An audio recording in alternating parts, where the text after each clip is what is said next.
విశ్వాతీతం గగనసదృశం తత్వమస్యాదిలక్ష్యం ఏకం నిత్యం విమలమచలం సర్వదీ సాక్షిభూతం భావాతీతం త్రిగుణరహితం సద్గురుం తం నమామి. ఓం సదాశివసమారంభాం శంకరాచార్యమధ్యమాం అస్మదాచార్యపర్యంతాం వందే గురుపరంపరాం. ఓం సహనావతు సహనౌ భునక్తు సహ వీర్యం కరవావహై తేజస్వినావధీతమస్తు మా విద్విషావహై. ఓం శాంతి శాంతి శాంతి. హరి ఓం. క్షేత్రపాలకుడైన పరమేశ్వరునికి వందిస్తూ వేదిక మీద ఆసీనులైన మహాత్ములందరికీ కూడా సాష్టాంగ దండ ప్రణామములు సమర్పించుకుంటూ గురు పరంపరను స్మరిస్తూ మీ అందరికీ వందనములు. గురు పౌర్ణిమ కార్యక్రమ సందర్భంగా మనమందరం కూడా ఇక్కడ కలిసినాము. ఆ గురువులను స్మరించుకోవడం. పంచయజ్ఞాలు అని మనకున్నాయి. పంచయజ్ఞాలు: ఋషి యజ్ఞం, దేవయజ్ఞం, పితృయజ్ఞం, మానుష యజ్ఞం, భూతయజ్ఞం. అందులో ఒకటి ఋషి యజ్ఞం. ఆ ఋషులను స్మరించుకునేటువంటి ఒక సన్నివేశం. ఎందుకు ఋషులను స్మరించుకోలే అంటే జ్ఞానాన్ని ప్రసాదిస్తారు వాళ్ళు. మనకి ఏం తెలుసునో దాంతో మనం వ్యవహారం చేసుకుంటూ పోతూ ఉంటాం. బాగా ఆస్తులు సంపాదిస్తే మేము ఆనందంగా ఉంటాము. భార్య బిడ్డలు, ఇన్ఫ్లుయెన్సు, తర్వాత పలుకుబడి ఇదంతా ఉంటే మేము ఆనందంగా ఉంటాము అని మన ప్రయత్నాలు ఏదో మన జీవనాన్ని మనం చేసుకుంటూ పోతూ ఉంటాం. కానీ ఏం చేస్తే నువ్వు ఆనందంగా ఉంటావు, ఎలా ప్రవర్తిస్తే, ఎలా మాట్లాడితే, ఎలా ఆలోచిస్తే నువ్వు ఆనందాన్ని పొందుతావు అనేటువంటి విషయం మనకు తెలియదు. అటువంటి జ్ఞానాన్ని ప్రసాదించేటువంటి వాడే ఋషి. ఎటువంటి ఋషి? మహర్షి.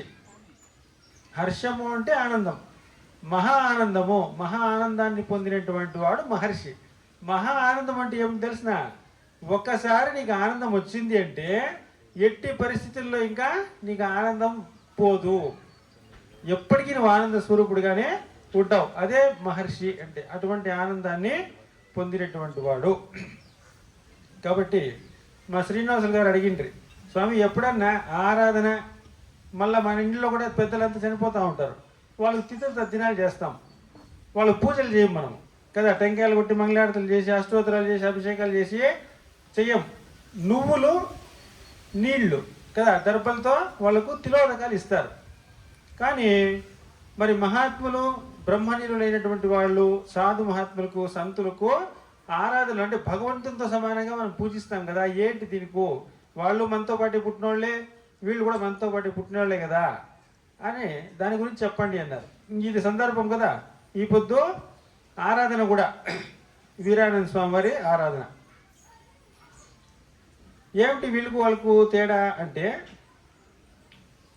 కురు పుణ్య మహోరాత్రం భజ సాధు సమాగమం అంటారు. మనం బతుకున్నంత వరకు ప్రయత్నపూర్వకంగా పుణ్యకార్యాలు చేయాలి. ఎందుకని బతికున్నంత వరకే అంటే చనిపోయిన తర్వాత నువ్వు చేయలేవు. ఇంకా చనిపోయిన తర్వాత నువ్వు ఏమీ చేయలేవు. అందుకని చనిపోయినటువంటి వాళ్ళు చేయలేరు కాబట్టి వాళ్లకు ఉత్తమ గతులు కలగనీగాక, ఉత్తమ లోక సంప్రాప్తి కలగనీగాక, మళ్ళీ ఉత్తమ జన్మ వాళ్లకు రావాలి అని వాళ్లకు తిథులు చేస్తాం మనం. ప్రతి సంవత్సరం కూడా ఏమండి ఈ ఇంట్లో అంటే మా ఇంట్లో తద్దినము అంటారు. తత్ అంటే తద్దినము, ఆయన ఏ రోజైతే పోయినాడో ఆ దినాన్ని మనం చేసుకుంటున్నాము అని చెప్తారు కదా. తిథి చేస్తూ ఉంటాము, లేదంటే సమాధి దగ్గర పోయి ఆ రోజు పూజ చేసుకొని వస్తారు. ఇట్లా చేస్తామన్నమాట. వాళ్ళ కోసం చేయబడేటువంటి కర్మ అది. తిథులు ఎవరి కోసం చేస్తాం మనము? ఎవరైతే చనిపోయి ఉంటారో వాళ్ళ కోసం చేస్తాం, వాళ్ళ కోసం ప్రార్థనలు చేస్తాం. వాళ్ళు బాగుండాలని ఏం చేస్తాము? దానాలు చేస్తారు, దశదానాలు చేస్తారు, భూదానం చేస్తారు, గోదానం, వస్త్రదానం, సువర్ణదానం. తర్వాత అన్నదాన క్షేత్రాల్లో తల్లిదండ్రుల పేరు మీద అన్నదానం జరిగి అని చేస్తారు కదా. ఎందుకట్లా చేస్తారంటే చనిపోయిన వాళ్ళకి పుణ్యాన్ని చేసుకోలేరు. మనమే ఏం చేస్తామో పుణ్యాన్ని వాళ్ళకి ఇస్తాం. నువ్వు దానం చేస్తే నీకు వస్తుంది. వాళ్ళ తల్లిదండ్రుల పేరులో నువ్వు దానం చేస్తే ఆ పుణ్యం వాళ్ళకి పోయి వాళ్ళకి సద్గతులు కలుగుతాయి అని పెద్దల పేర్లలో ఈ విధంగా చేస్తారన్నమాట. మరి మహాత్ములకి ఆయనకి ఏ సద్గతి కలగాలని నువ్వు ప్రార్థన చేయాల్సిన పనిలే. ఎందుకో తెలిసిన ఆ సద్గతికి మార్గాలు వాళ్ళే. మహాత్ములైనటువంటి వాళ్ళు ఏ కోరికలతో పోరు. పునర్జన్మ రహితమైనటువంటి జీవనాన్ని వాళ్ళు గడిపింటారన్నమాట. కాబట్టి పరమ పూజ్య బ్రహ్మలీన శ్రీ శ్రీ శ్రీ భూమానంద భారతి అని చెప్తాం కదా. అంటే బ్రహ్మలీనులు అంటే పరబ్రహ్మతో మమైక్యం చెందినటువంటి వాళ్ళు. కాబట్టి వాళ్లకు తద్దినం పెట్టాల్సిన పనిలే. నువ్వులు తిలోదకాలతో మరి తర్పణాలు వదలాల్సిన పని లేదు. ఎందుకని అంటే తిథుల తద్దినాలు పెట్టేది చనిపోయిన వాళ్ళ కోసం. ఆరాధన చేసేది ఎవరి కోసము అంటే ఇప్పుడు మనం ఆరాధన చేస్తాం, భూమానంద స్వామి ఆరాధన చేస్తాం, వాళ్ళ కోసం కాదు. ఎవరైతే ఆరాధన చేస్తారో వాళ్ళకు వస్తుంది పుణ్యం. ఎందుకంటే సంత మహాత్ములైనటువంటి వాళ్ళు నిష్కామ కర్మయోగాన్ని ఆచరిస్తారు.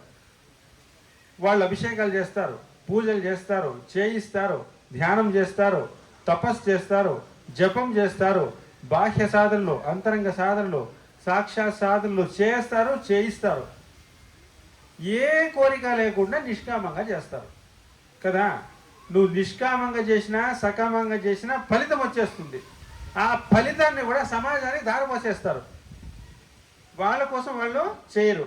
కాబట్టి అనంతమైనటువంటి ఆ పుణ్య ఫల రాశి కలిగి ఉంటాడు ఒక మహాత్ముడు. ఆయన్ని నువ్వు ఆరాధించినప్పుడు, నువ్వు పూజించినప్పుడు ఏమవుతుంది? వాళ్ళు చేసినటువంటి ఆ తపశ్శక్తి మనకు వస్తుంది. అర్థమైన వాళ్ళు ఎందుకు ఆరాధిస్తామో అంటే నిష్కామ కర్మయోగులు కాబట్టి ఆ ఫల దానం చేస్తారు, ఫల త్యాగం చేస్తారు. ఎక్కడికి వెళ్తుంది అది? వాళ్ళను సేవించినటువంటి సేవకులకు, భక్తులకు, తర్వాత దాన ధర్మాలు చేసి ఉంటారు కదా ఆ డోనర్స్కు, ఎవరెవరైతే వాళ్ళను సేవించి ఉంటారో వాళ్ళందరికీ కూడా ఈ పుణ్యము, వాళ్ళ ప్రేమ అనేటువంటిది వెళ్తుంది. ఆ పుణ్యం ద్వారా వాళ్ళ కష్టాలు తొలగి సన్మార్గం అనేటువంటి వాళ్ళకు ఏర్పడుతుంది అనమాట. ఇదే పూజలు పురస్కారాలు మనం వాళ్ళకి చేసినాం అనుకోండి, మన ఇంట్లో ఉండే వాళ్ళకి. ఇప్పుడు ఎట్లా తయారైందంటే మేము గురు భక్తులు అయినామండి. ఇప్పుడు గురువు అనుగ్రహం ఇస్తాడు, అర్థమైందే. గురువు దగ్గర మనం దీక్ష తీసుకుంటాం. దీక్ష తీసుకుంటే వాళ్ళు చెప్తారు, ఇకనైనా ఈ మంత్రము మీరు రోజు ఉదయం సాయంత్రం జపం చేసుకోవాలా, పొద్దున సాయంత్రం 108 సార్లు చేయాలా. ఆ 108 సార్లు పూజ వందలు చేసి మిగతా టైం అంతా నువ్వు మాల లేకుండా కూడా మనసులో స్మరిస్తూ ఉండు అని చెప్తారు. మేము గురు భక్తులైనాం అని అనుకుంటారు కదా. ఈ గురు భక్తులైనటువంటి వాళ్ళకు కూడా సమాధులు కట్టి పూజలు చేస్తూ ఉన్నారు. మేము గురు భక్తులైనామంటే మాకు కర్మ దిగిపోయింది, సన్యాసంతో సమానంగా చేస్తున్నారు. సరే మంచిది, పెద్దలు వాళ్ళకు నమస్కారం చేసుకోవచ్చు కదా. కానీ వాళ్ళకు పూజల పురస్కారాలు చేస్తే ఏమవుతుంది తెలిసిన? వాళ్ళు చేసుకున్నటువంటి పుణ్య ఫలము మనకు వచ్చేస్తుంది. ఎవరైతే పూజిస్తారో, నేను పూజిస్తానంటే నీ పుణ్యఫలం నాకు రావాలి కదా. ఆయన ఎప్పుడో రామకృష్ణ గోవింద అని జీవితంలో అనుకోంటే ఆ పుణ్యం కాస్త గోయిందా. నువ్వు వాళ్ళ కోసం కదా చేయాలా, వాళ్ళ కోసం నువ్వు తిథులు తద్దిరాలే చేయాలా, ఆరాధనలు వాళ్ళకు చేయకూడదు. అదే మహాత్ములకు నువ్వు చేసినావు అనుకో, పుణ్య రాశి వాళ్ళ దగ్గర ఉండేది అది మనకు వస్తుంది. వీళ్ళకు నువ్వు ఆరాధన చేస్తే ఆ ఉండే పుణ్యం కాస్త గోయిందా. చేసినోడికి నీకు పాపం వెళ్ళిపోవాలా, పూజించినామంటే పాపం పోవాలా, పుణ్యం రావాలా. ఎవరిస్తారు? భగవంతుని ఇస్తారంటే ఆయనకేం సంబంధం? నువ్వు ఆయనకా చేసినావు, మీ అప్పకు మీ నాయన అమ్మగా చేసినావు కదా. వాళ్ళ పుణ్యం మనకు వచ్చేస్తుంది, మన పాపం వాళ్ళకి వెళ్ళిపోతుంది. నువ్వు పాపం వాళ్ళకు అంటగట్టేదనుకున్నావా, వాళ్ళకు పుణ్యం అంటగట్టేదనుకున్నావా?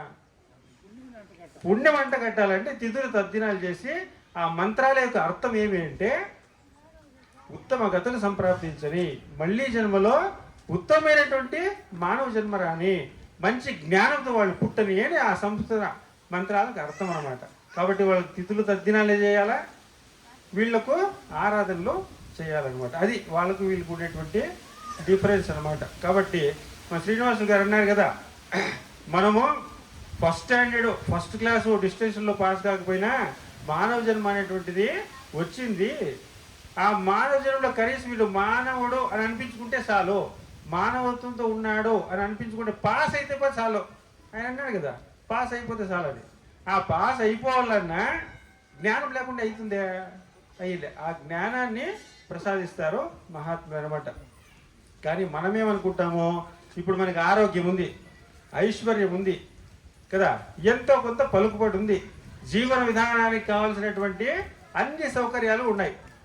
మనం అనుకుంటాము ఇది నా స్వశక్తితో సంపాదన చేసుకున్నాను, ఉత్తమ కులంలో నేను పుట్టినాను అని అనుకుంటాడు. కానీ జ్ఞానం ఉన్నవాడు భక్తుడు ఏమంటాడు, కులమును నీవే గోవిందుడా, నా కలిమియు నీవే కరుణానిధి. కులమును నీవే గోవిందుడా, నా కలిమియు నీవే కరుణానిధి. తలపులు నీవే ధరణీధర, నా నెలవును నీవే నిరజనాభ. అంతయు నీవే హరిపుండరీకాక్ష, చింతనాకు నీవే శ్రీ రఘురామ. అంతయు నీవే హరిపుండరీకాక్ష. ఈరోజు నిన్ను ఐశ్వర్యవంతుడుగా ఉన్నాను అంటే, ఆరోగ్యంగా ఉన్నాను అంటే అది నీ దయ అని అనుకుంటాడు భక్తుడు. భక్తుడు కానివాడు అసురుడు అవుతాడు. ఉండేది రెండే మార్గాలే, ఒకటి దైవము, అసురం. భౌతికాన్ని చూస్తాడు, ఇది నేనే సంపాదన చేసుకున్నాను, నా సుశక్తితో ఉన్నాను అని అనుకుంటాడు అనమాట. కానీ పుణ్య పాప ఫలాలను ప్రసాదించేటువంటి వాడు ఈశ్వరుడు, భగవంతుడు. మనం కర్మ చేస్తామే కానీ కర్మ ఫలాలను ఇచ్చేటువంటి వాడు భగవంతుడే. కాబట్టి శరీర దృష్టి, నేనే శరీరము, నాకు ఇంత వయసు అయింది, నేను ఇన్ని రోజులు బతుకుతాను, భవిష్యత్తులో నేను ఇంకా ఆనందాన్ని అనుభవిస్తాను అని అనుకుంటా ఉంటాడు. కానీ భక్తుడు ఈ తనువు కూడా నీదే, ఈ మనస్సు కూడా నీదే. తనువును నీవే దామోదరా, నా మనికియు నీవే మధుసూదన.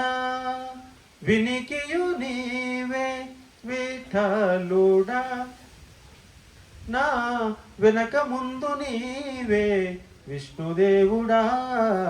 అంతర్బహిత్స తత్సర్వం వ్యాప్య నారాయణ స్థిత. ఆ వేద వాంగ్మయాన్ని తన అనుభవంగా ప్రకటిస్తాడు భక్తుడు కదా. ఒక అన్నమాచార్య కానీ, ఒక పురంధరదాసులు కానీ, కైవారం తాతగారు కానీ చెప్పినటువంటి పాటలు, దాంట్లోని అర్థం ఎక్కడుంది చెప్పండి, వేదంలో ఉంది. ఆ వేదంలో ఉన్నటువంటి దాన్ని దాన్ని వాళ్ళు ఆచరించి వాళ్ళ అనుభవపూర్వకంగా ఆ గానంలో చెప్తారనమాట. పుట్టుగు నీవే పురుషోత్తమా కోన, నట నడము నీవే నారాయణ. ఈటే శ్రీ వెంకటేశ్వరుడా, నాకు నెట్టన గతి ఇంకా నీవే నీవే. శరణాగతి శరణాగతి శరణాగతి కదా. ఎంత జ్ఞానము నువ్వు తెలుసుకున్నా ఆయన ఒక అనుగ్రహము లేకపోతే ఆ జ్ఞానము ఫలించదు. ఎందుకంటే ఈ యూనివర్స్ కదా ఇది, ఈ విశ్వం నీదే. ఆయన ఇంటికి నువ్వు వచ్చినావు, ఇక్కడి నుంచి బయట పడాలంటే కూడా మోక్షం అంటే ఏమీ బయటపడడం, బయట పడాలంటే కూడా ఆయన గేట్ ఎత్తాల కదా, అప్పుడే నువ్వు బయటికి పోతావు. నేనే నా స్వశక్తితో నేను జ్ఞానంతో పోతాను అంటే అది కుదరదు సార్. ఎప్పటికైనా నిరహంకార భావము, నేను సాధన చేస్తాను, నేను ధ్యానం చేస్తాను, నేను తరిస్తాను అని అనుకుంటే నీ ప్రయత్నంతో నువ్వు ఈడే ఉంటావు.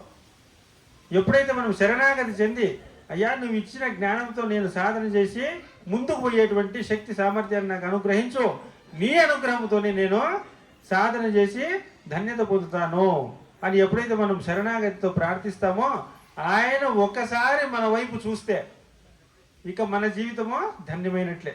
ప్రపంచమంతా మన వైపు చూసింది అనుకోండి, ఏమి ఒక పెద్ద స్వామీజీ ఉంటాడు, ఫేమస్ అయిపోయి ఉంటారు, ప్రపంచమంతా చూస్తూ ఉంటుంది, కానీ దేవుడు చూడ్డు. ఏం ప్రయోజనం వచ్చా? ఈ ప్రపంచమానికి మోక్షం ఇస్తుంది చెప్పండి? భక్తుల మోక్షం ఇస్తారు.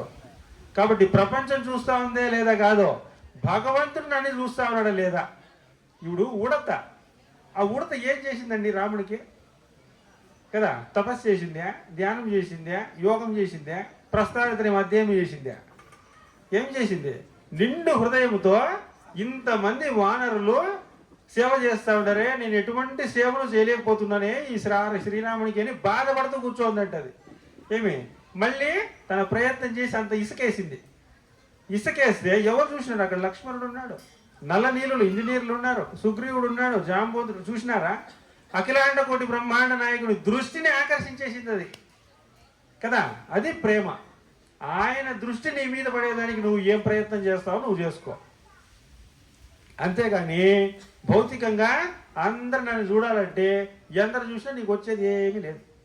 కాబట్టి భగవంతుని యొక్క దృష్టి నీ మీద పడితే ఆయన ఒకసారి వీడు నా భక్తుడని అనుకున్నాడా, నువ్వు మర్చిపోయినా కూడా భగవంతుడు నిన్ను ఎప్పటికీ మర్చిపోడు. కాబట్టి గురువు యొక్క అనుగ్రహము, భగవంతుడి యొక్క అనుగ్రహాన్ని పొందేదానికే మన శ్రమ అంతా కూడా. అటువంటి గురువు అనుగ్రహాన్ని, భగవద్ అనుగ్రహాన్ని పొందేటువంటి శక్తి సామర్థ్యాన్ని భగవంతుడు మనకందరికీ ఇచ్చి కాపాడుగా. కానీ ఈ రెండు విషయాలతో ఈనాటికి మన ప్రవచనాలు ముగిస్తాను. హరి ఓం తత్సత్.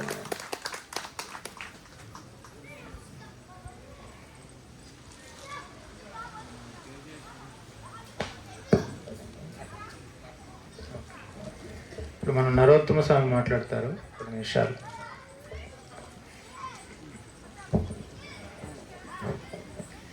ఓం గురుర్బ్రహ్మా గురుర్విష్ణు గురుర్దేవో మహేశ్వరః గురుర్ సాక్షాత్ పరం బ్రహ్మ తస్మై శ్రీ గురవే నమః.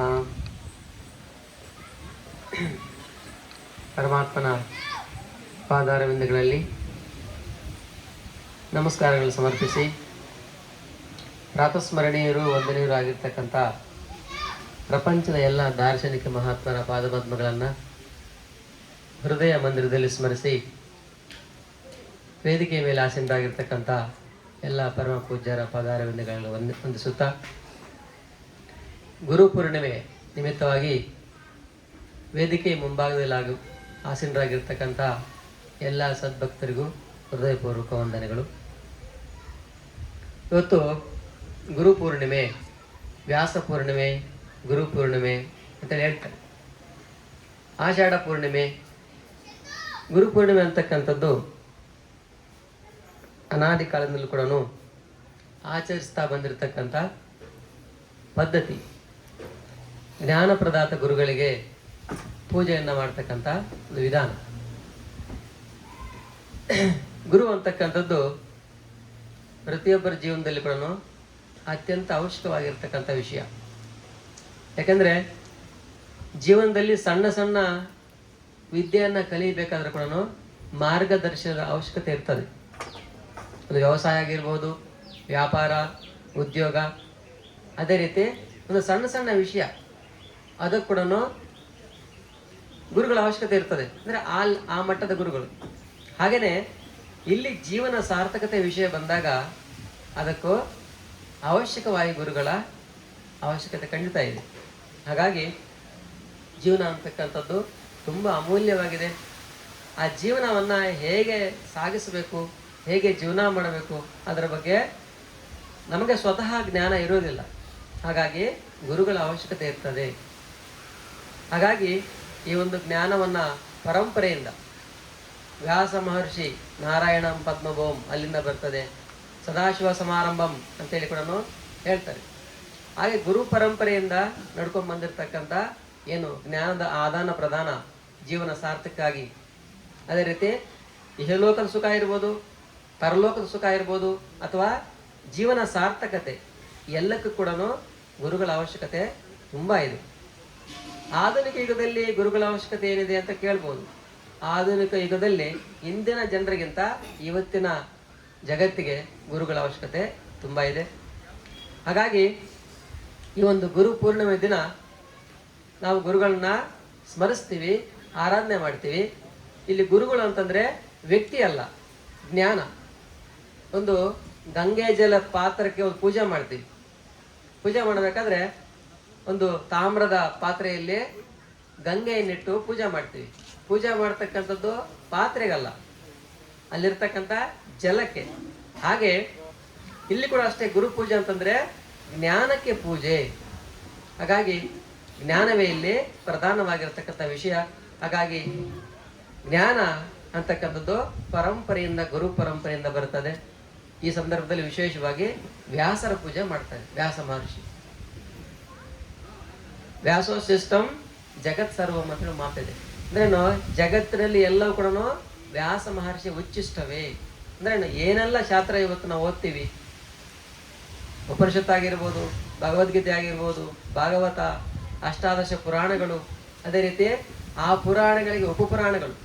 ವೇದವ್ಯಾಸರನ್ನ ದ್ವಾಪರ ಯುಗದ ಅಂತಿಮದಲ್ಲಿ, ದ್ವಾಪರ ಯುಗದವರೆಗೂ ಒಂದೇ ಇದ್ದ ವೇದವನ್ನ ಮುಂದೆ ಬರ್ತಕ್ಕಂಥ ಕಲಿಯುಗದಲ್ಲಿ ಜನರು ಅಲ್ಪಾಯುಷ್ಕರು ಮತ್ತು ಅಲ್ಪ ಬುದ್ಧಿವಂತರು, ಅಲ್ಪ ಬುದ್ಧಿಯನ್ನ ಮಹಾ ಬುದ್ಧಿ ಅಂತ ತಿಳ್ಕೊಂತಾರಂತೆ.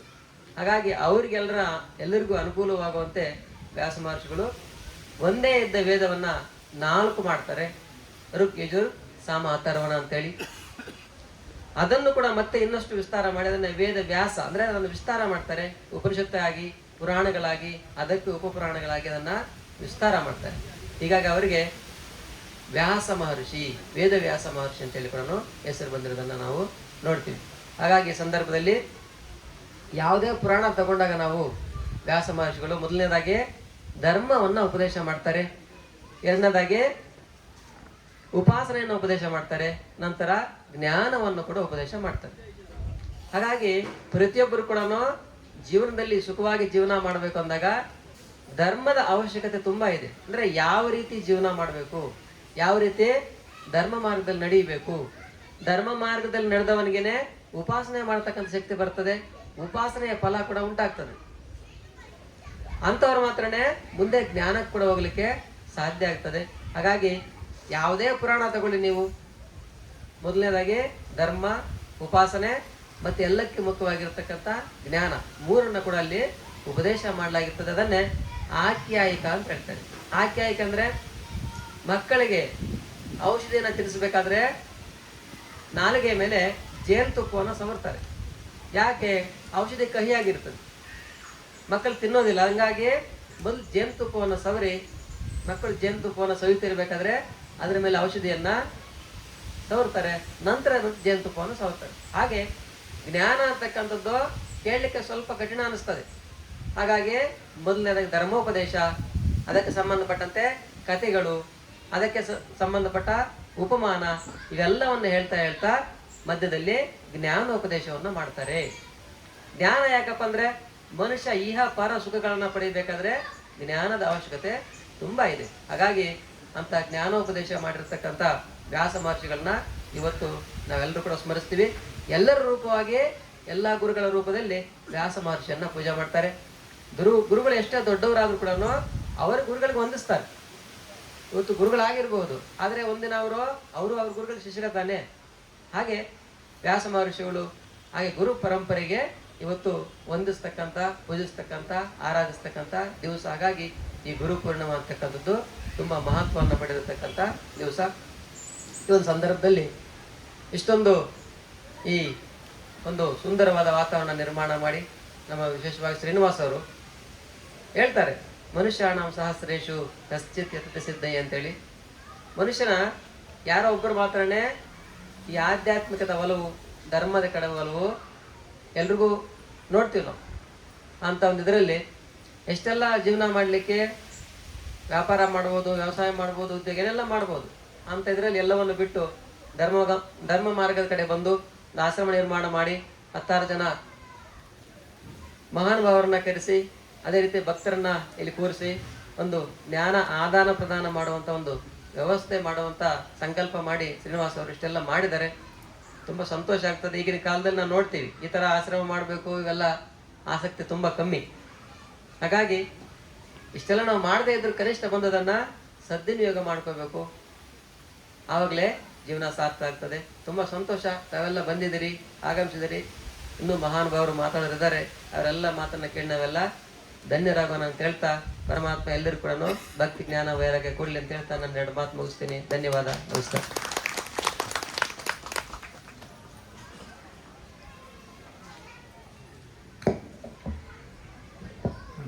తేజస్విని శివాచార్య స్వామి గారు మాట్లాడతారు. పరమేశ్వర్.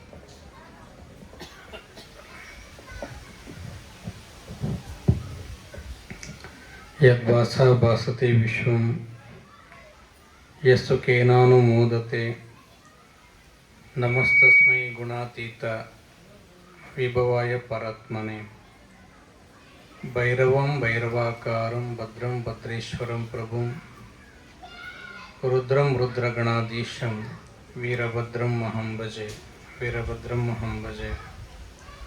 ಪ್ರಾರಂಭದಲ್ಲಿ ಎನ್ನ ಆರಾಧ್ಯ ಗುರುವರೆಯರನ್ನ ಮಂದಿರದಲ್ಲಿ ಸ್ಮರಿಸಿಕೊಳ್ಳುತ್ತಾ ನುಗ್ಲಾಪುರ ಗ್ರಾಮದಲ್ಲಿ ಭೂಮಾನಂದರ ಈ ಒಂದು ಪುಣ್ಯ ಆಶ್ರಮದಲ್ಲಿ ರಮಾನಂದ ಸ್ವಾಮಿಗಳವರ ಒಂದು ಸಂಸ್ಮರಣೋತ್ಸವ, ಗುರುಪೂರ್ಣಿಮೆಯ ಈ ಒಂದು ಶುಭ ಸಮಾರಂಭದಲ್ಲಿ ವೇದಿಕೆಯ ಮೇಲೆ ಉಪಸ್ಥಿತರಿರುವ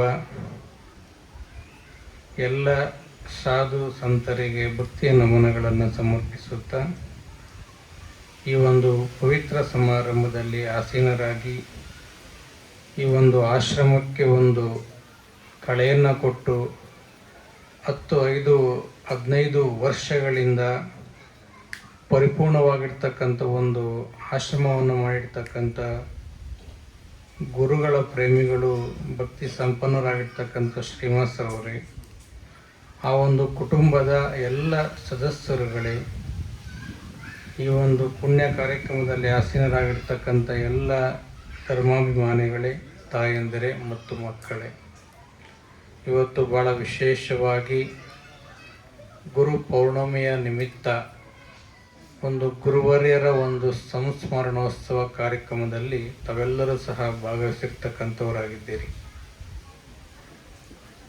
ಈ ಜಗತ್ತಿನೊಳಗೆ ಭಗವಂತ ಅತ್ಯುನ್ನತವಾಗಿರ್ತಕ್ಕಂಥ ಒಂದು ರತ್ನವನ್ನು ಈ ಭೂಮಿಗೆ ಕಳಿಸಿರ್ತಕ್ಕಂಥವನಾಗಿದ್ದಾನೆ. ಆ ಒಂದು ರತ್ನ ಯಾವುದು ಅಂತ ನೀವು ಕೇಳೋದಾದರೆ, ಮನುಷ್ಯ ಜನ್ಮ ಎಂತಕ್ಕಂಥ ಅತ್ಯಮೂಲ್ಯವಾಗಿರ್ತಕ್ಕಂಥ ರತ್ನವನ್ನು ಪಡೆದು ನಾವು ಭೂಮಿಗೆ ಬಂದಂಥವರಾಗಿದ್ದೀರಿ. ಆ ಒಂದು ರತ್ನವನ್ನು ಯಾವ ರೀತಿ ಭೂಮಂಡಲದಲ್ಲಿ ಉಪಯೋಗಿಸಬೇಕು, ಈ ಮನುಷ್ಯ ಜನ್ಮವನ್ನು ಸಾರ್ಥಕಪಡಿಸ್ಕೊಳ್ಬೇಕು ಅಂತಂದರೆ ಅದಕ್ಕೆ ಪ್ರೇರಣೆಯಾಗಿ ಮಾರ್ಗದರ್ಶಕರಾಗಿ ಇವತ್ತು ಯಾರಿದ್ದಾರೆ ಅಂತೇಳಿದರೆ ಅದು ಗುರುಗಳು ಇರತಕ್ಕಂಥವರಾಗಿದ್ದಾರೆ. ಅದಕ್ಕೆ ಅಪ್ರತ್ಯಕ್ಷೋ ಮಹಾದೇವ ಪ್ರತ್ಯಕ್ಷೋ ಗುರುರೂಪ ಅಂತಕ್ಕಂಥ ಮಾತನ್ನು ಹೇಳಿದ್ದಾರೆ. ಅಂದರೆ ಅಪ್ರತ್ಯಕ್ಷ ಮಹಾದೇವ, ಇವತ್ತು ನಾವು ಭಗವಂತನನ್ನು ನಾವ್ಯಾರೂ ಸಹ ನೋಡಿಲ್ಲ. ದೇವರನ್ನು ಯಾರಾದರೂ ನೋಡಿದ್ದೀರಾ? ಯಾರೂ ಸಹ ನೋಡಿಲ್ಲ. ಗುರುಗಳ ರೂಪದಲ್ಲಿ ಇವತ್ತಿನ ದಿನ ಭಗವಂತನ ನಾವು ಕಾಣ್ತಾ ಇರ್ತಕ್ಕಂಥವರಾಗಿದ್ದೀರಿ. ಅಂತಹ ಗುರುಗಳನ್ನು ಇವತ್ತಿನ ದಿನ ಸ್ಮರಿಸಿ ಅವರ ಆಶೀರ್ವಾದವನ್ನು, ಅವರ ಮಾರ್ಗದರ್ಶನವನ್ನು ಪಡೆತಕ್ಕಂಥದ್ದು ಈ ಭೂಮಂಡಲದಲ್ಲಿ ಭಾಳ ವಿಶೇಷವಾಗಿರ್ತಕ್ಕಂಥ ಒಂದು ಸ್ವರ್ಣ ಅವಕಾಶ ಅಂತೇಳಿ ನಾವೆಲ್ಲರೂ ಸಹ ಭಾವಿಸಬೇಕಾಗಿರ್ತಕ್ಕಂಥದ್ದಾಗಿದೆ. ಗುರು ಅಂತ ಮಾತನ್ನು ನೀವು ಕೇಳೋದಾದರೆ, ಅಜ್ಞಾನವನ್ನು ದೂರ ಮಾಡಿ ಸುಜ್ಞಾನವನ್ನು ಕೊಟ್ಟು ಧರ್ಮದ ದಾರಿಯನ್ನು ನೀಡ್ತಕ್ಕಂಥವನು ನಿಜವಾದ ಗುರು ಎಂತಕ್ಕಂಥ ಮಾತು.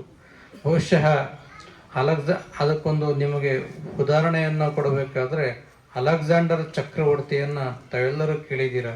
ಈ ದೇಶವನ್ನು ಆಳ್ವಿಕೆ ಮಾಡ್ತಕ್ಕಂಥ ಅತ್ಯಂತ ಪ್ರಬಲ ರಾಜ ಚಕ್ರವರ್ತಿ ಅಲೆಕ್ಸಾಂಡರ್. ಆ ಅಲೆಕ್ಸಾಂಡರ್ ಚಕ್ರವರ್ತಿ ಒಂದು ದಿನ ತನ್ನ ಆಸ್ಥಾನದಲ್ಲಿ ನಡೆದುಕೊಂಡು ಹೋಗ್ತಾ ಇದ್ದ, ಹೀಗೆ ರಾಜಬೀದಿಯಲ್ಲಿ ಅವರ ಗುರುಗಳಾಗಿರ್ತಕ್ಕಂಥ ಅರಿಸ್ಟಾಟಲರು ಅದೇ ಬೀದಿಯಲ್ಲಿ ನಡೆದುಕೊಂಡು ಹೋಗ್ತಾ ಇದ್ದರು.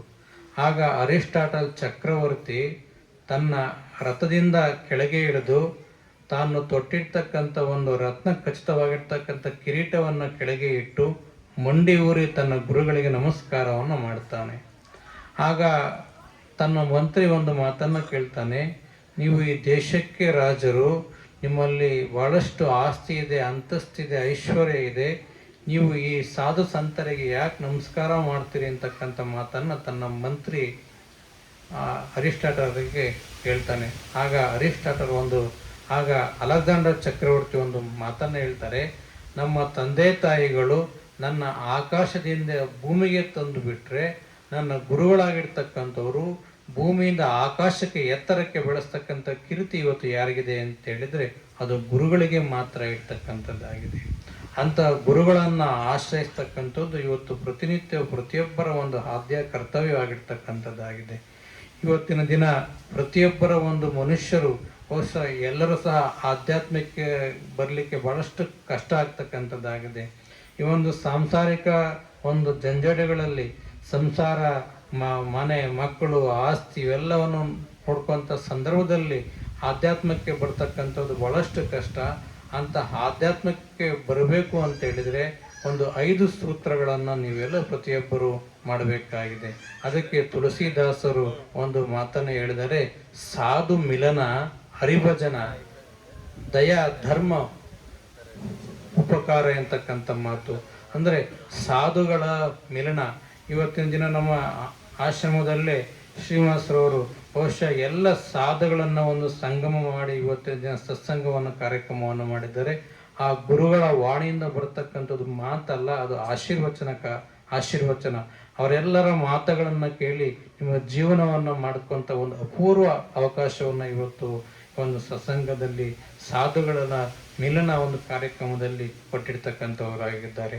ಹರಿಭಜನ, ಪ್ರತಿನಿತ್ಯವೂ ನಮಗೆ ಭಗವಂತ ಒಂದು ದೇಹವನ್ನು ಕೊಟ್ಟಿದ್ದಾನೆ. ಇವತ್ತಿನ ದಿನ ಆ ಹರಿಯ ನಾಮವನ್ನ, ಆ ಭಗವಂತನ ನಾಮವನ್ನು ಸ್ಮರಣೆ ಮಾಡಿ ಆ ಒಂದು ಧ್ಯಾನವನ್ನು ಮಾಡ್ತಕ್ಕಂಥದ್ದು ಇವತ್ತು ನಮ್ಮೆಲ್ಲರ ಆದ್ಯ ಕರ್ತವ್ಯ. ದಯಾ, ಧರ್ಮ, ಉಪಕಾರ. ಈ ಜಗತ್ತಿನೊಳಗೆ ದಯಾ ಭಾವನೆ, ಒಂದು ಪ್ರಾಣಿ ಪಕ್ಷಿಗಳ ಬಗ್ಗೆ, ಮನುಷ್ಯರ ಬಗ್ಗೆ ಒಂದು ದಯಾ ಭಾವನೆಯನ್ನ ಇಟ್ಟು ಬಾಳ್ತಕ್ಕಂಥದ್ದು ನಮ್ಮೆಲ್ಲರ ಆದ್ಯ ಕರ್ತವ್ಯ. ಧರ್ಮ ಮಾರ್ಗ ಎಂತಕ್ಕಂಥದ್ದು ಪ್ರತಿದಿನ ಪ್ರತಿಯೊಬ್ಬರು ಗುರುಗಳು ಹೇಳಿಕೊಟ್ಟಂಥ ಒಂದು ಧರ್ಮ ಮಾರ್ಗವನ್ನು ಇವತ್ತು ಮಾಡಬೇಕಾಗಿದೆ. ಅಹಿಂಸಾ, ಸತ್ಯ, ಅಸ್ಥೇಯ, ಬ್ರಹ್ಮಚರ್ಯ, ದಯಾ, ಕ್ಷಮ, ದಾನ, ಪೂಜಾ, ಜಪ, ಧ್ಯಾನ, ಈ ದಶಧರ್ಮ ಸೂತ್ರಗಳನ್ನು ನೀವು ಅಳವಡಿಸಿಕೊಂಡು ಧರ್ಮದ ಒಂದು ಮಾರ್ಗವನ್ನು ಪ್ರತಿಯೊಬ್ಬರು ನೀವು ಮಾಡಬೇಕಾಗಿದೆ. ಮತ್ತು ಉಪಕಾರ, ಈ ಸಮಾಜದೊಳಗೆ ದೇಶಕ್ಕಾಗಿ, ರಾಷ್ಟ್ರಕ್ಕಾಗಿ ಮತ್ತು ಸಮಾಜದ ಒಂದು ಯಾವುದೇ ಒಂದು ಧಾರ್ಮಿಕ ಕಾರ್ಯಗಳಿಗೆ ಏನಾದರೂ ಒಂದು ಸೇವೆಯನ್ನು ಮಾಡ್ತಕ್ಕಂಥದ್ದು. ನೋಡ್ರಿ, ಇವತ್ತಿನ ದಿನ ಈ ಒಂದು ನುಗ್ಲಾಪುರ ಗ್ರಾಮದಲ್ಲಿ ಶ್ರೀನಿವಾಸರವರು ಭಾಳ ಕಷ್ಟಪಟ್ಟು ಈ ಒಂದು ಆಶ್ರಮ ಕೊಟ್ಟೋ ಪೂಜೆಗೂ ಸಹ ಬಂದಿದ್ವಿ. ಆ ವಾಸ್ಕಾಲಿಡೋ ಮತ್ತು ಪ್ರತಿಷ್ಠಾಪನೆಗೆ ಭಾಳ ಕಷ್ಟಪಟ್ಟು ಈ ಒಂದು ಕಾರ್ಯಕ್ರಮ ಮಾಡಿದ್ದಾರೆ ಅಂತ ಹೇಳಿದ್ರೆ ಅದಕ್ಕೆ 10 ಕೈಗಳ ಒಂದು ಸೇವೆ, ಒಂದು ಉಪಕಾರ, ಒಂದು ದಾನ ಇವತ್ತು ಏನಾಗಿದೆಯಲ್ಲ, ಅಂತಹ ಒಂದು ದಿವ್ಯವಾಗಿರ್ತಕ್ಕಂಥ ಒಂದು ಆಶ್ರಮವಲ್ಲ, ಒಂದು ಕ್ಷೇತ್ರ ಆಗಿರ್ತಕ್ಕಂಥದ್ದಾಗಿದೆ.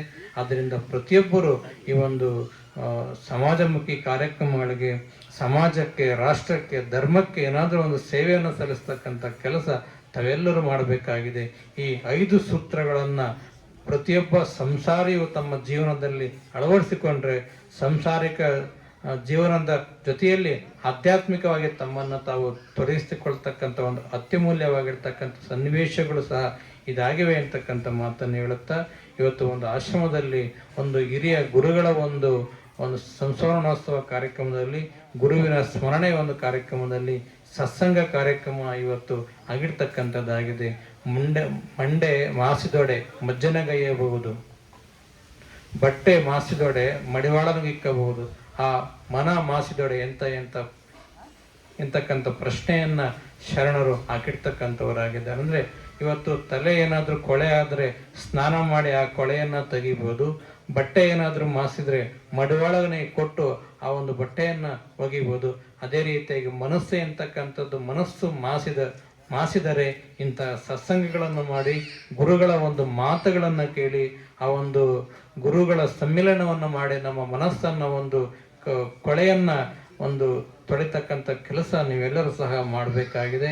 ಅಂತ ಕೆಲಸವನ್ನು ಈ ಒಂದು ಆಶ್ರಮದಲ್ಲಿ ಪ್ರತಿಯೊಂದು ತಿಂಗಳಿಗೊಮ್ಮೆ ಸತ್ಸಂಗ ಕಾರ್ಯಕ್ರಮಗಳನ್ನು ಮಾಡಿ ವಿಶೇಷವಾಗಿ ಒಂದು ಗುರುಗಳ ಸ್ಮರಣೆಯನ್ನು ಮಾಡ್ತಾ ಇರ್ತಕ್ಕಂಥವರಾಗಿದ್ದಾರೆ. ಬಹುಶಃ ಶ್ರೀನಿವಾಸರವರು ಬಹಳಷ್ಟು ಕಷ್ಟಪಟ್ಟು ಈ ಒಂದು ಕಾರ್ಯಕ್ರಮವನ್ನು ಮಾಡಿ ನಿಮ್ಮೆಲ್ಲರ ಒಂದು ಸಮ್ಮಿಲನದಿಂದ ಈ ಒಂದು ಕ್ಷೇತ್ರದಲ್ಲಿ ಒಂದು ಅತ್ಯದ್ಭುತವಾಗಿರ್ತಕ್ಕಂಥ ಕೆಲಸವನ್ನು ಮಾಡಿದ್ದಾರೆ. ಅಂತ ಗುರುಗಳ ಆಶೀರ್ವಾದ ಶ್ರೀನಿವಾಸ ಅವರಿಗೆ ಇರಲಿ, ಆ ಒಂದು ಕುಟುಂಬದವರು ಎಲ್ಲರಿಗೂ ಇರಲಿ. ಇಂಥ ಕಾರ್ಯಕ್ರಮಗಳು ಆಗಿಂದಾಗೆ ಇಲ್ಲಿ ಆಗಲಿ. ನಮ್ಮ ಭಾರತೀಯ ಸಂಸ್ಕೃತಿ, ಪರಂಪರೆ, ಇತಿಹಾಸಗಳು ಎಲ್ಲರಿಗೂ ತಿಳಿಯುವಂಥ ಕೆಲಸ ಆಗಲಿ ಅಂತಕ್ಕಂಥ ಮಾತನ್ನು ಹೇಳಿ ನಮ್ಮ ಒಂದೆರಡು ಮಾತುಗಳು ವಿರಾಮ ಕೊಡ್ತೇವೆ. ಓಂ ಶಾಂತಿ ಶಾಂತಿ ಶಾಂತಿ.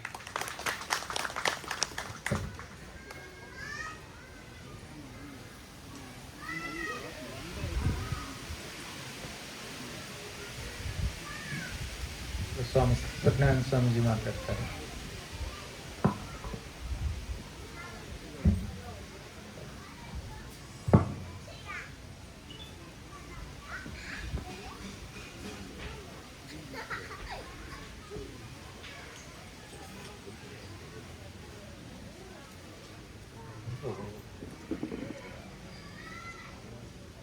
ఇక్కడికి విచ్చేసిన యతీంద్రులందరికీ నమస్కారాలు. భక్తులందరికీ భూమానంద స్వామి ఆశీస్సులు. మాకు ఇలా మాట్లాడటానికి, మీ అందరికీ వినటానికి అవకాశం కల్పించిన సత్సంగ్ ప్రియులు శ్రీనివాస్ గారికి అభినందనలు.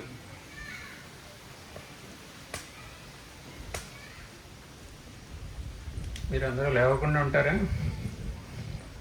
కూర్చున్నాడు అందరూ.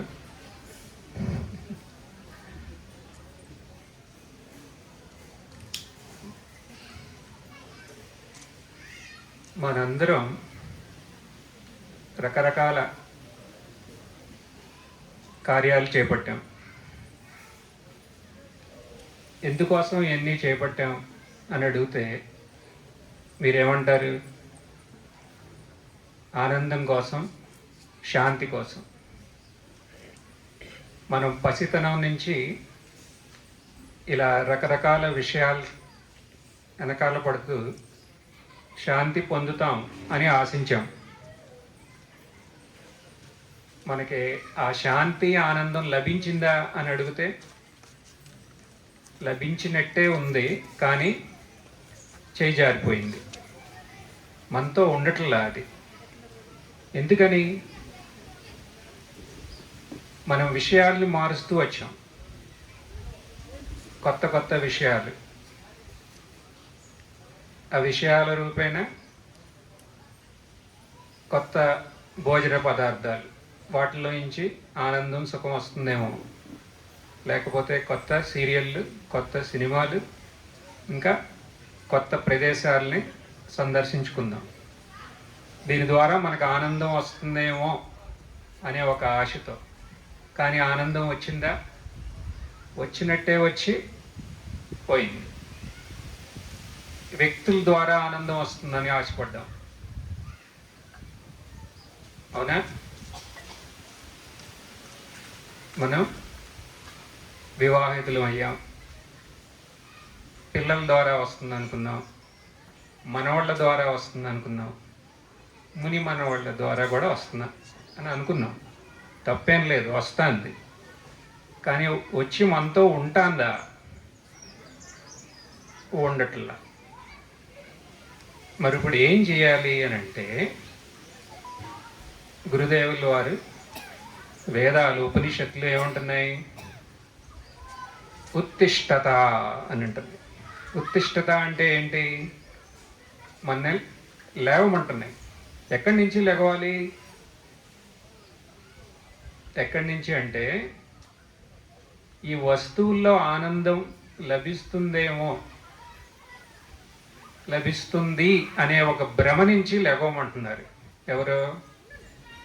గురువులు, వేదాలు. వేదాలంటే గురువాక్యాలే. ఈ విషయాల్లో ఆనందం, ఎలాంటి ఆనందం? శాశ్వతమైన సుఖం, ఆనందం లభిస్తుంది అని మీరు అనుకుంటే అది ఒక భ్రమ. ఎందుకని? ఇప్పటి వరకు ఎవరికి లభించలే, ఇంకెవరికి లభించదు. దాన్ని ఏమంటాం? భ్రమ. ఆ భ్రమ నుంచి లెగవమంటున్నారు. ఉత్తిష్టత. అప్పుడు మీరు అడగచ్చు, లేదని మీరు ఎలా అంటారు? ఇప్పుడు మీకు ఒక పాత్రలో పాయసం ఇస్తాం, అది మీరు తిన్న తర్వాత మీకు ఆనందం ఉంటుందా, ఉండదా? ఉంటుంది. లేదని అంటుందా, కానీ అది మనతో నిలవటం లేదంటున్నాం, అంతే. అన్ని వస్తువుల్లో ఆనందం లభించవచ్చు, కానీ అది నిలవట్లా, శాశ్వతంగా లేదు. కాబట్టి అది భ్రమ అంటున్నాం. కానీ ఉంది కదా ఆనందం, ఉంది. మరి ఆ ఆనందం ఎక్కడి నుంచి వస్తుంది? వస్తువుల నుంచి రాకపోతే ఎక్కడి నుంచన్నా వస్తుంది కదా. అది ఆ క్షణికమైన ఆనందానికి కారణం ఏమిటి అంటే మనలోంచే వస్తుంది, అవునా కాదా? ఆనందం మనలోంచే ఉంది, లేకపోతే మనమే అదే ఉన్నాం. మనమే అదే అయి ఉన్నాం అనేది మనందరి అనుభవం కూడా. ఎందుకని 24 గంటల్లో మనకి ఎక్కువసేపు ఆనందంగా ఉన్న అవస్థ ఏది? సుషుప్తి, గాఢ నిద్ర, అవునా? గాఢ నిద్రలో మనం ఆనందంగా ఉన్నామా? గాఢ నిద్రలో వస్తువులు ఉన్నాయా, విషయాలు ఉన్నాయా? లేవు, కానీ ఆనందంగా ఉన్నాం. ఆ ఆనందం ఎక్కడి నుంచి వచ్చింది అంటే ఆ గాఢ నిద్రలో మనం ఆనందంగా మిగిలాం, అవునా? గాఢ నిద్రలో మనకి పరిమితి ఉందా? లేదు, అపరిమితి, అనంతంగా ఉన్నాం. ఆ అనంతతనే ఇంకొక పేరే భూమా. భూమా ఏవ సుఖం. భూమానంద భారతి స్వామీజీ అంటే ఏంటి? ఆయన ఆ స్వరూప స్థితిని స్పష్టంగా తెలుసుకున్నారు. తెలుసుకుంటే మనకేంటి లాభం? మన యొక్క అనంత స్వరూపంగా మనం మిగలగలుగుతాం. మీరు అనొచ్చు, సరేనండి సుషుప్తిలో ఉంది, మాకు జాగ్రత్తలో ఆ ఆనందాన్ని, ఎలాంటి ఆనందం? నిత్యంగా ఉండే ఆనందాన్ని పొందాలి. దానికి ఏం చేయాలి అని అంటే ఉపనిషత్తు అక్కడితో ఆగల. జాగ్రత్త అంటాను, ఉత్తిష్టత, జాగ్రత్త. జాగ్రత్త అంటే ఏంటి? ఈ ఆనందం మీలోనే ఉంది, మీ స్వరూపంగా ఉంది. దానికి అడ్డుగా ఉన్నది ఆ అజ్ఞానం. దాన్ని తొలగించండి అంటున్నారు. ఆ అజ్ఞానాన్ని తొలగిస్తే మీరు మీ స్వరూపాన్ని స్పష్టంగా గ్రహిస్తారు. అప్పుడు మీరు ఆనందంగా ఇక మిగులుతారు. ఉపనిషత్ చెప్తాను, ఉత్తిష్టత, జాగ్రత్త. సరే, మేము ఇప్పుడు మీరు అన్నారు అనుకో, అంటారా? నేను రెడీగా ఉన్నాను ఈ ఆనందాన్ని పొందటానికి. మేమేం చేయాలి? ఉపనిషత్తుని అడుగుదాం. ఉపనిషత్తు ఏమంటుంది? ఉత్తిష్టత జాగ్రత్త ప్రాప్యవరాన్ నిబోధత. ప్రాప్యవరాన్. మీరు దీని గురించి తెలిసిన వాళ్ళ దగ్గరికి వెళ్ళండి. వాళ్ళ పేరే గురు. వెళ్ళి ఏం చేయాలి? వెళ్ళి నమస్కారం పెట్టుకుని భోజనం పెడితే తినేసి వెళ్ళిపోవటం కాదు. ఉపనిషత్తు అంటాను, ఏం కాదు. ఏమంటాంది? నిబోధత. అక్కడికి వెళ్ళి వాళ్ళు చెప్పే 4 మాటలు వినండి అంటాను. వెళ్ళి కూర్చుంటే వాళ్ళు చెప్తారా? చెప్పరు కదా. మీ కోరిక ఏంటో చెప్పాలి. మీ కోరిక ఏంటో చెప్పమంటే మీరు ఎక్కడ లేని కోరికలు చెప్పకూడదు అక్కడ. మరి ఏం చెప్పాలి? నాలోనే ఆనందం ఉందని అంటున్నారండి, ఆ ఆనందాన్ని నేను ఎలా పొందాలి అది చెప్పండి చాలు, ఇంక నాకేం వద్దు అని అన్న వాళ్ళకి వాళ్ళు చెప్తారు. అవునా? ప్రాప్యవరాన్ నిబోధత. వాళ్ళ సామీప్యాన్ని వృధాగా అలా వేస్ట్ చేయొద్దు. వాళ్ళు చెప్పే మాటలు విని మీ స్వరూపాన్ని మీరు ప్రాప్తించుకోండి అంట. ఇలా అంటే మీరు అడగచ్చు, ఇప్పుడు ఆశ్రమాల దగ్గరికి వెళ్ళి గురువు దగ్గరికి ఏదో ఇలా ఒక రోజు అంటే సంవత్సరానికి వెళ్తాం, కానీ రోజు ఎందుకండి వెళ్తాం? మా యూట్యూబ్లో ఉన్నాయిగా. అలాంటి సంశయం వచ్చే ఉంటుంది ఈ పాటికి. యూట్యూబ్ ఓపెన్ చేస్తే ఏ గురువు అన్నా మా ఇంటికి వచ్చేస్తాడు, మేము మాట్లాడినంతసేపు మాట్లాడతారు. యూట్యూబ్ చాలదా అనే సంశయం ఉందా? చాలదంటాను ఉపనిషత్తు. ఇక్కడ మనం మేల్కోవాలి. జాగ్రత్త అంటే మేల్కోవాలి. మనం ఈ అజ్ఞాన నిద్ర నుంచి మేల్కోవాలి. మేల్కోవాలంటే మనం మేల్కొల్పడానికి ఒకళ్ళు కావాలి. ఆయన పేరే గురు. మనం అదే అయి ఉన్నాం.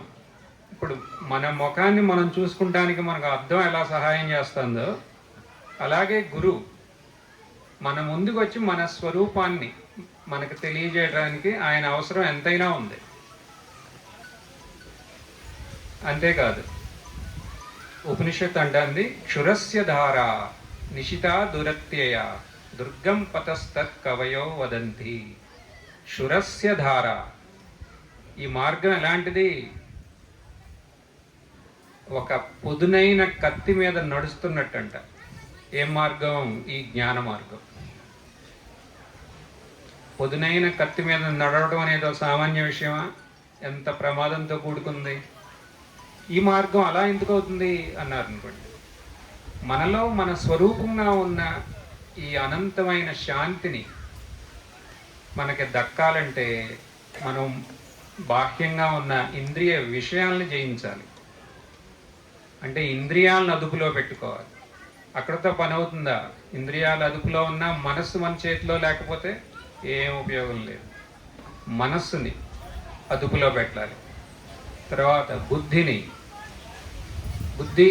ఏది పడితే అది ఇదే శ్రేష్టం అని అనుకునే బుద్ధిని నియంత్రించాలి. ఇన్ని చేయాలి. కాబట్టి ఇది చాలా సూక్ష్మమైన మార్గం. క్షురస్య ధార నిశితా దురత్య దుర్గం పతస్తత్ కవయో వదంతి. వివేకులందరూ దీన్ని మళ్ళీ ఘోషిస్తున్నారు. ఇప్పుడు మీకు పాయసం తినాలని ఉందనుకోండి, మీరేం చేస్తారు? ఫస్ట్ పాల పాయసం అంటే అన్నం పాయసం, బియ్యం మనం కొనుక్కుని తినేస్తామా? తినాం. ఏం చేస్తాం? దాంట్లో ఉన్న రాళ్ళను వేరే అవతల పారేస్తాం. తర్వాత వాటిని క్షుణ్ణంగా కడుగుతాం. తర్వాత పొయ్యి మీద పెడతాం, బెల్లం వేస్తాం, పంచదార వేస్తాం. తర్వాత అది పాయసం అవుతుంది. ఇది కూడా అంతే. మనలో మన అవసరం లేని గుణాలు చాలా ఉన్నాయి. అవన్నీ ఒక్కొక్కటి ఎతికి అవతల పారేయాలి. చిత్తశుద్ధి, చిత్త ఏకాగ్రత ప్రాప్తించాలి.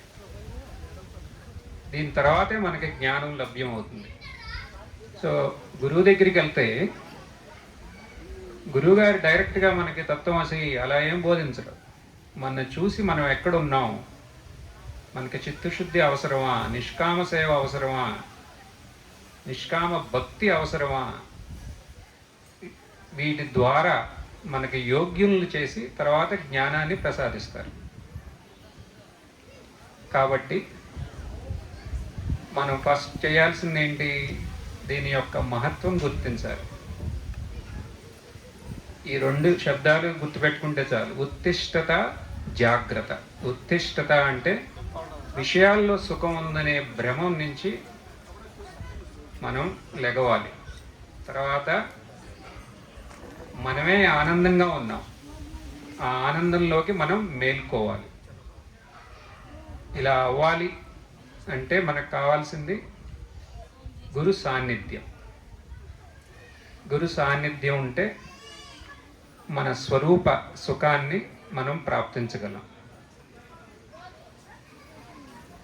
గురుదేవులు మనకి ఇలా ఉత్తిష్ఠులు చేసి జాగ్రత్త అంటే మేల్కొల్పాలని ప్రార్థిస్తూ సత్సంగం ఉపన్యాసం వివరిస్తుంది. ఓం తత్సత్.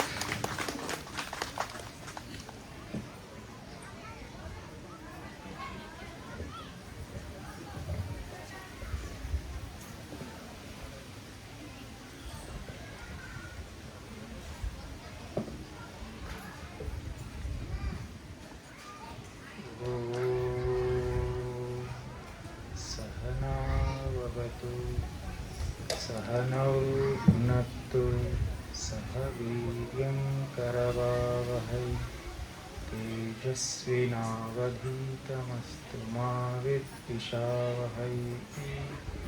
ॐ शान्ति शान्ति शान्ति. ॐ श्रीगुरुभ्यो नमः. हरिः ओम्.